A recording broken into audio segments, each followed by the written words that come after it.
there, I'm Dr. Clayton Deighan, and I'm here to present to you today about methods of single vesicle analysis and considerations for their use in quantifying extracellular vesicles. Happy to join you today, and I'm here from NanoView Biosciences.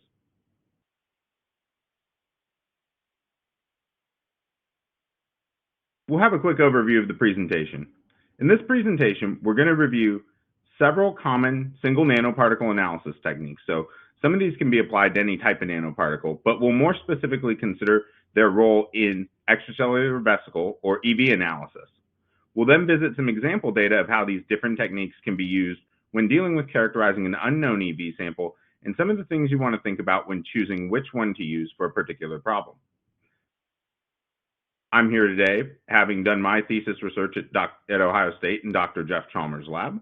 And then I worked for 5 years as a field application scientist at Malvern Panalytical, servicing primarily their nanoparticle sizing tools in the Zetasizer DLS, which we won't visit much today, and the NanoSite nanoparticle tracking analysis tools, which we're obviously going to talk about quite a bit.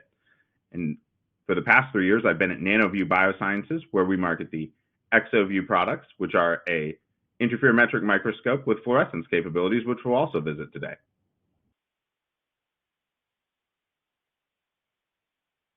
Since I can't be sure how familiar everyone here is with EVs, I thought I would take a couple slides at the beginning to do very brief background and introduction. So what's up with extracellular vesicles? Why are we here having a track of education on this? Well, EVs are presently widely accepted as circulating nanoparticles that have been found to be present in virtually all multicellular organisms, which are composed of specifically organized proteins, lipids, and nucleic acids.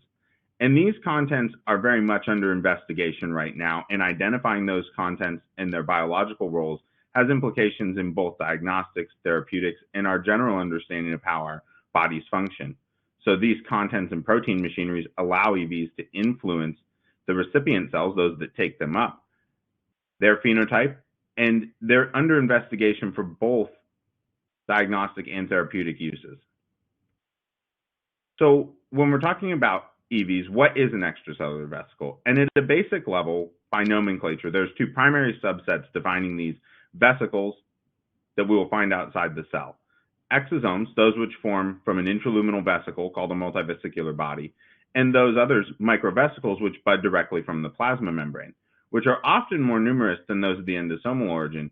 But in today's talk, we'll explore the display of some common tetraspanin markers in those different functions when we look at the data, and also examine some assumptions about the size differences in composition that go along with those in isolating them. But in general, all of the techniques we're talking about are appropriate for both characterizing an exosome or a microvesicle based on their size and physical characteristics. So when it comes to EVs, you can use any of these techniques for all of these types of vesicles. Let's look at a typical EV investigation workflow. At the start, we have our EV laden sample. And in this case, this can come from a lot of different places. We could have cell culture media from model systems is a common place you'll find all cell culture media laden with EVs. Plasma and serum are very common for patient investigations. Other biofluids like urine, saliva, and CFS are often of interest.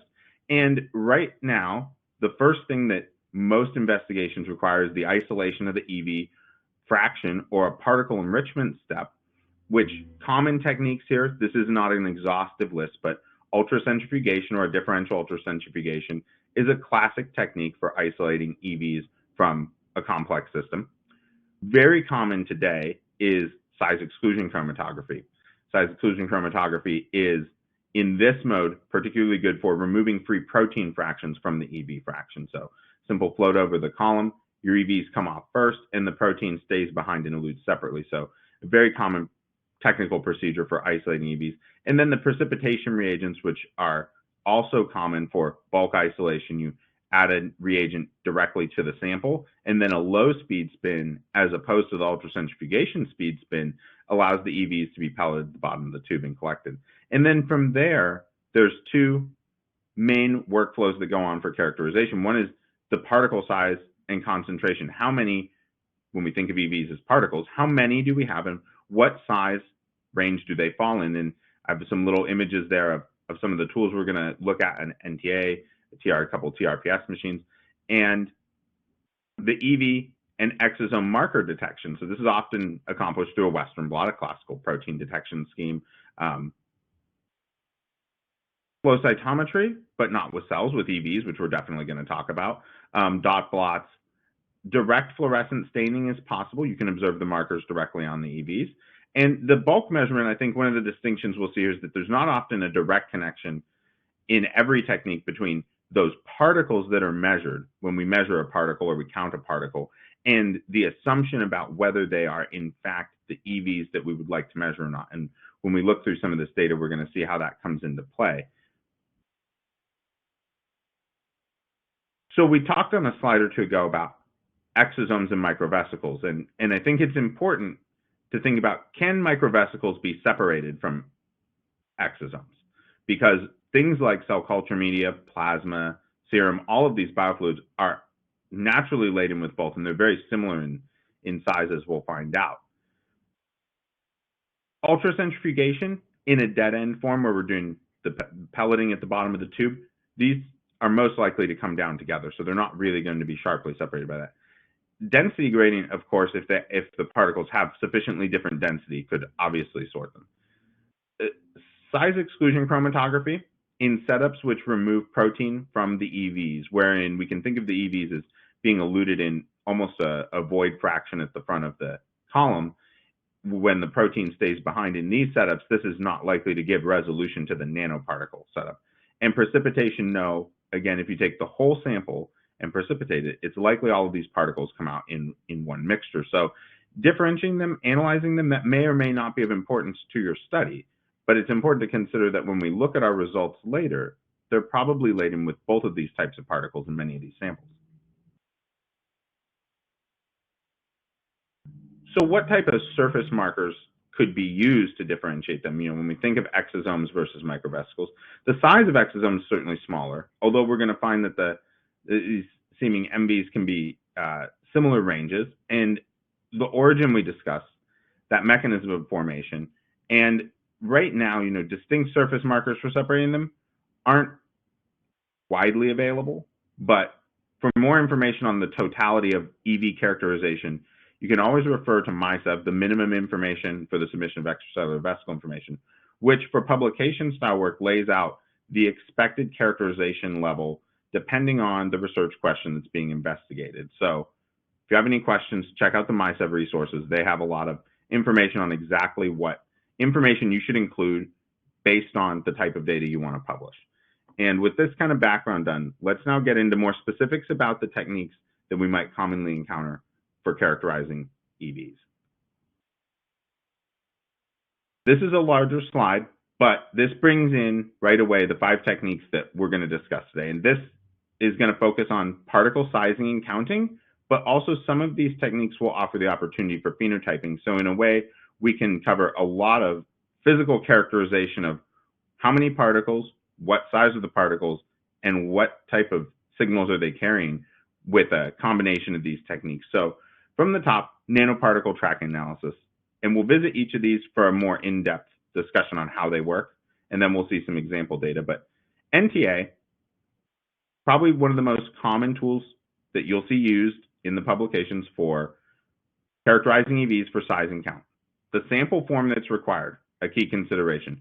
You're looking at 200 microliters to a mil with a concentration of approximately 1 × 10⁸ during the measurement. So for many people, this can require dilution or concentration depending on the nature of the sample, but you tune the sample to about 1 × 10⁸ and then inject it in the machine. And the parameters you can gather there are size, concentration, certainly, and there are publications in the literature for particular samples wherein utilizing a fluorescent tagging and then tracking the fluorescently tagged particles can realize a phenotype for a subset of the particles that are observed in the sizing mode, although there are some difficulties with preparing samples and or having enough signal per particle to gather that information regularly. The detection mechanism fundamentally is a light scattering mechanism, so it's related to the art of the sixth power function of the radius of the particle doing the scattering. And we'll write that in there because later on we'll see some resolution between the different techniques in terms of when you have a mixture of nanoparticles as opposed to a single size, does that resolving power of the types of techniques that have less influence with the radius become useful? Second line, resistive pulse sensing, another very common instrument used for sizing and counting nanoparticles. Now here, sample forms in an electrolyte buffer. It's a voltage driven, so you need an electrolyte buffer. We'll discuss more about the exact technique, but similar volume range and concentration range to NTA. These two techniques make orthogonal data by sampling the sample itself from two different ways. We've got one's going to be voltage driven, one's going to be imaging driven. Electron microscopy, sample forms dried on grids. When it comes to parameters, you're certainly gathering the size, the dried morphology, maybe the classic cup shape of the exosomes.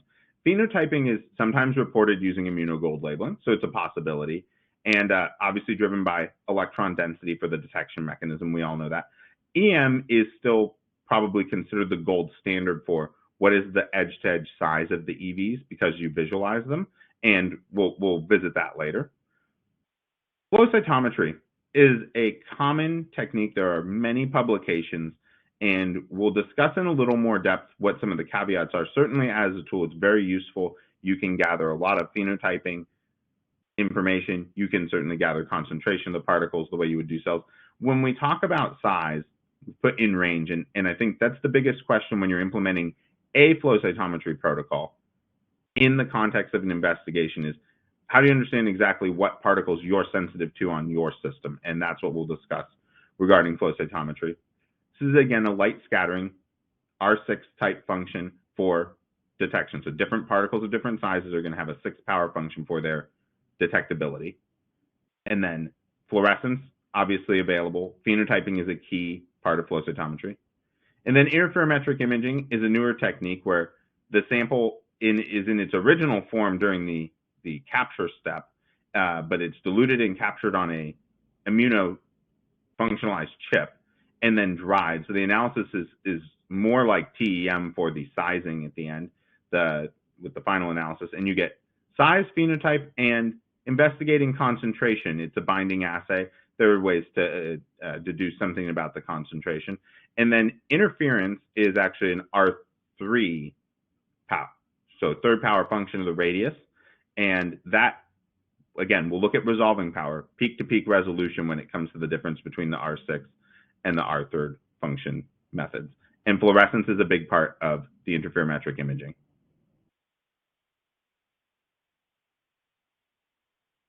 So let's dive in a little deeper.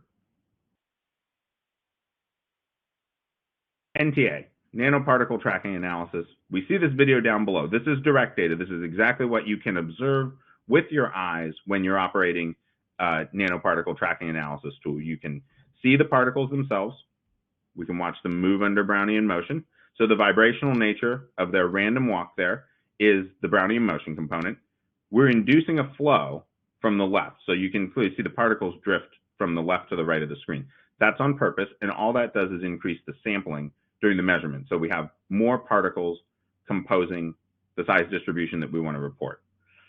The entire sizing is driven by the equation that's presented here, the 2D Stokes-Einstein equation. So in NTA, we measure the mean squared displacement, dxy squared. KB is the Boltzmann constant.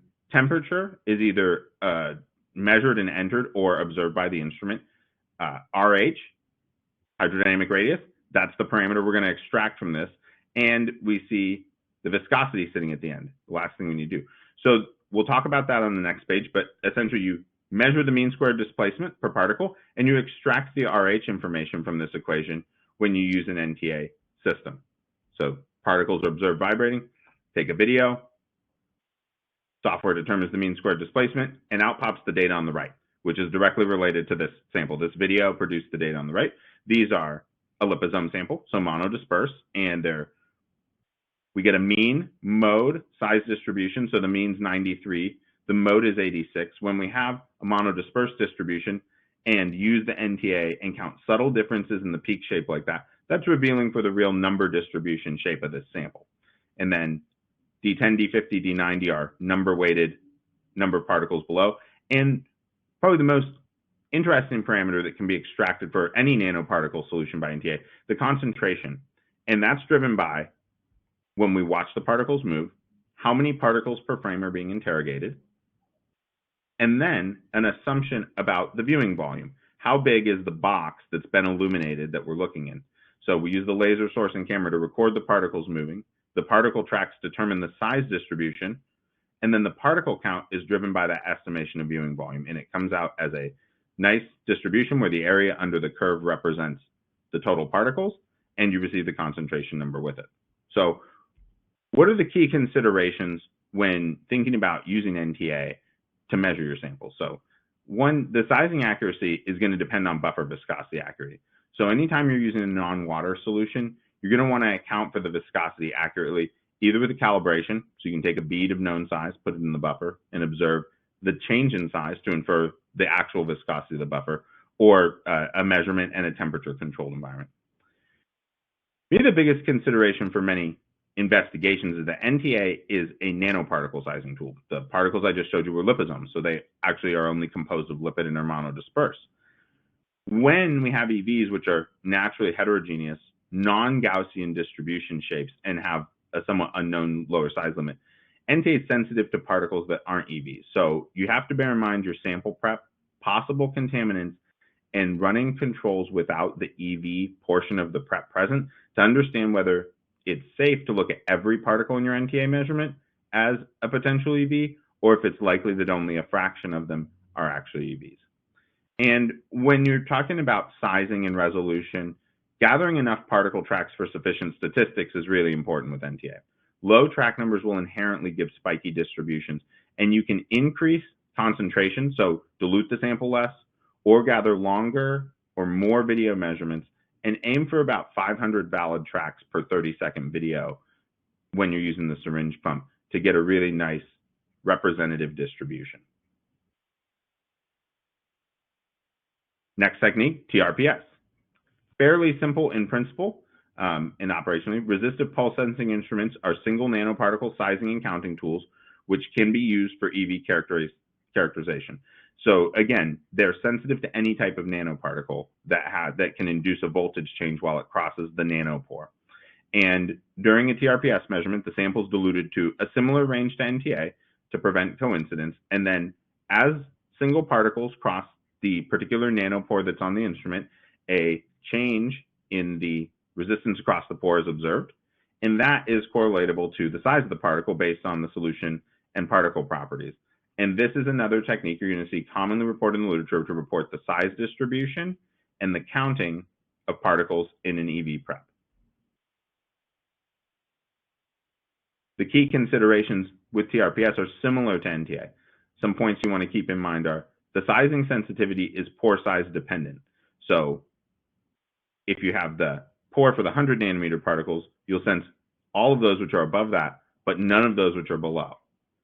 And when you go up in size, again, you're going to have a higher size cutoff. So combining data from different pore sizes or being aware of the seeming hard cutoff in the size sensitivity is important when you're bringing together the data from the TRPS instrument. TRPS, like NTA, is sensitive to nanoparticles in general. This is a useful tool for counting any type of particle prep. So keeping in mind sample preparation and potential contaminants when interpreting the data. Combining data from multiple pore size measurements can reveal a more complete picture with TRPS, as we mentioned about the size and sensitivity. We're going to skip EM. I think everyone here has a concept of how electron microscopy can take pictures of very small objects, and it's a direct interrogation of the EVs on the grid. So we'll go to flow cytometry, and this is certainly a surface dive of flow cytometry. Flow cytometry is a very broad, large research field with applications that are much more numerous than EVs outside of EVs. So not the primary field flow cytometers are used for, but you're going to find in the literature they're very common. So basic background on the flow cytometry setup is a laser. Numerous lasers intersect the path of the particles as they flow through the system.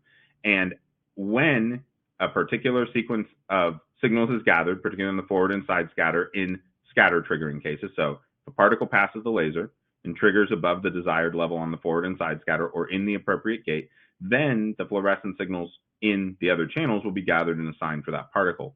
And this is common classical work for cells, used to phenotype cells all over, all the time. And with EVs, we run into, when using a conventional flow cytometer, issues with calibrating against particles and inferring that the EV size is the same as the particle.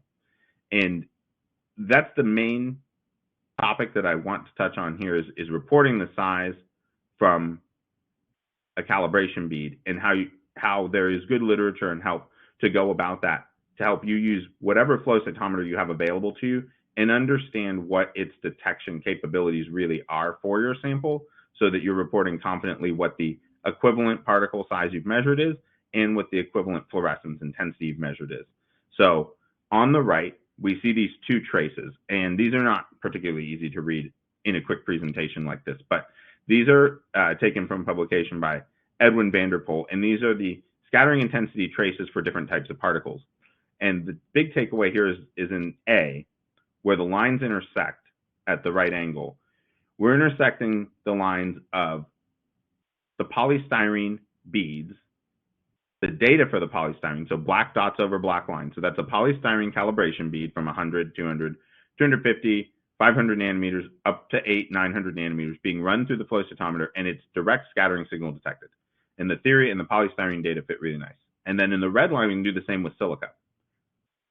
When we look at particles that have EV-like properties in terms of their optical properties, the green trace at the bottom of that chart develops. And that's the detection range for EVs at equivalent scattering signal to the calibration beads of somewhat larger sizes. And we can see that on this example, the detectability of EVs below 200 nanometers, where the green trace falls below the zero line, is not particularly likely when it comes to using the scatter gates to detect the exact EVs you would like.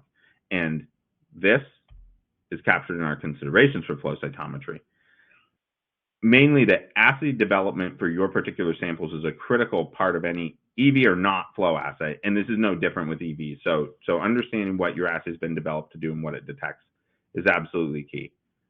The detection capabilities of your particular system should be thoroughly determined for absolute quantification, and you can see the literature from Edwin van der Poel and Josh Welch for a deep discussion on this topic, and reference MI flow site. So microflow cytometry gives a lot of good guiding on that. Sample preparation and removal of unround labels becomes critical in flow cytometry setups. So potential for extract and phenotype information is much higher, and thus those are common aspects, labeling, needing to clean up the labels. So have to be able to handle that.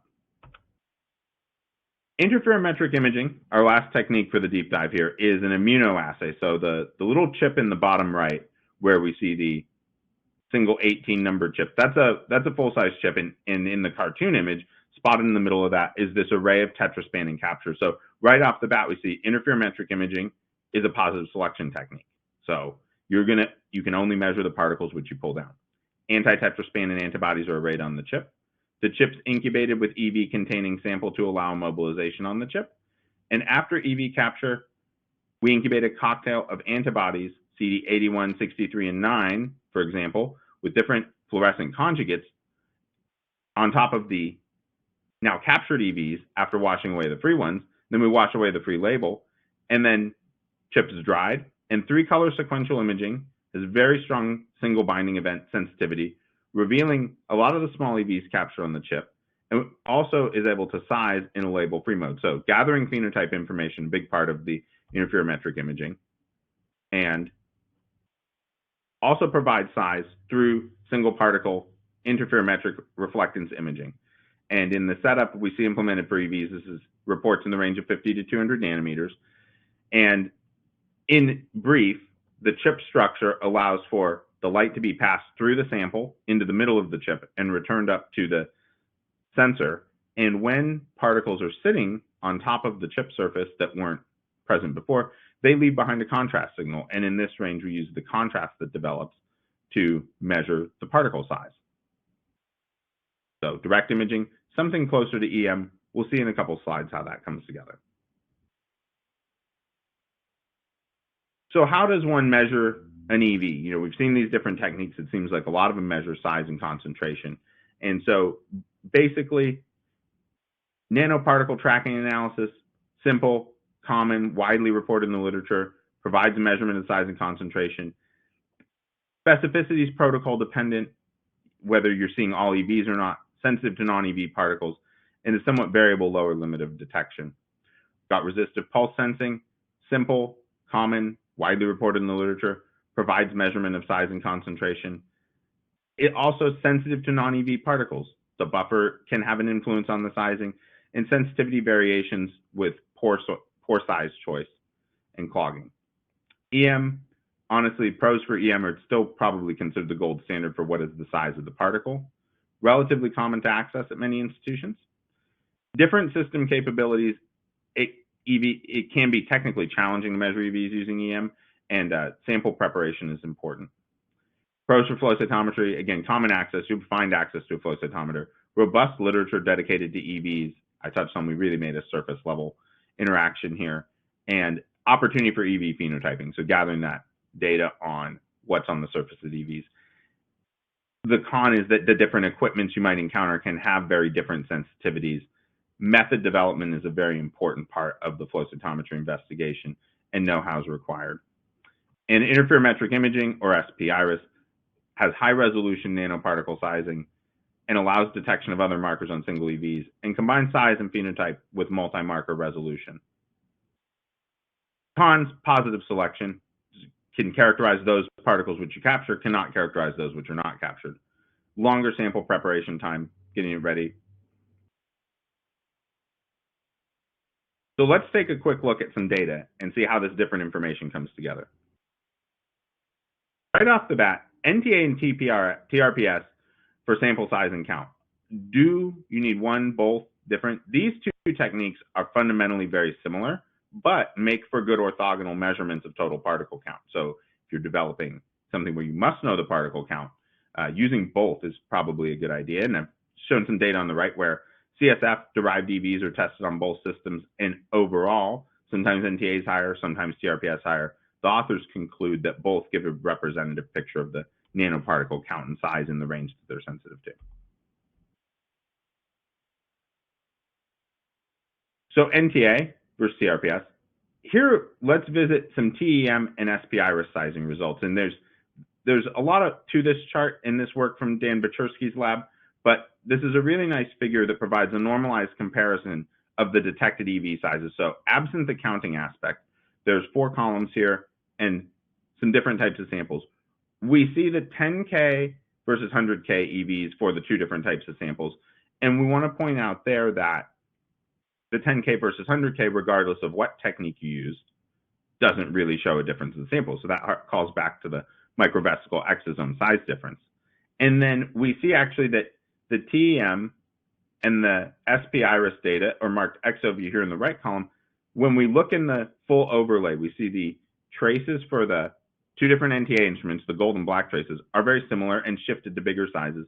And our SP-IRIS and TEM sizes are all right down over each other at the smaller EV sizes. So different techniques, good agreement with the NTA, good agreement for the dry techniques. And the overall takeaway is that the SP-IRIS and TEM agree and show the particles in that condition are a little bit smaller. And both of the NTA instruments measure particle size distributions which are not very differentiable between the 10 and 100K. If we think of blood product mixtures derived EVs as just a subset of a complex mixture of nanoparticles, so we know there's exosomes and microvesicles, HDLs, LDLs, VLDLs, chylomicrons, and we measure 2 different serum samples on NTA, we see a result like on the left there for one, and we see a result like down on the right for the other. And we have a very different seemingly amount of nanoparticles present. These report at 3 times 10 to the 9th and 5 times 10 to the 8th, so 5 times different in concentration. And when we combine that, now we found out the concentration is different, and we combine that with the SP-IRIS data, we find out that the main driver of the concentration difference here is not actually necessarily the 8163 driven particles, but is driven by the arrival of a platelet-derived particle fraction. And we see the CD41A spot in the red box for sample that has the higher count is greatly increased, along with the fraction of CD63 and CD9, as we'll see. But the platelets here take up a large fraction of the EVs that we see making up the difference in what's detected on the NTA. We see that come through on the CD63 probe too, because the change in the pink and the blue slice here, where we're phenotyping and measuring the number of particles on the CD63 pad which have CD63 and CD9 or have CD9 in the blue, so they're co-localizing those tetraspanons, is greatly increased when these platelet-derived particles arrive on the CD63 pad with the increase in the CD9 co-localization. And we find out that the captured platelet-derived particles, so we know that they're there because we can see the phenotype change, are actually identical in size to what we might think of as the exosomes, making them hard to isolate and distinguish. So these three size distributions, we have our CD9 size distribution where we had low CD41A, our CD9 size distribution with high CD41A, and then the real tell, the size distribution of the CD41A capture spot, which has the platelet-derived particles on it. And it's exactly the same as the tetraspanning capture spots. So differentiating those even platelet-derived microparticles by size or by particular isolation technique is a challenge, and really characterizing them after the fact is key. This is the last main figure I want to cover from a really nice publication from Ken Whitwer's lab where they compared the different techniques. And briefly here, the top two packs of figures compare beads. Silicon on the left, polystyrene on the right.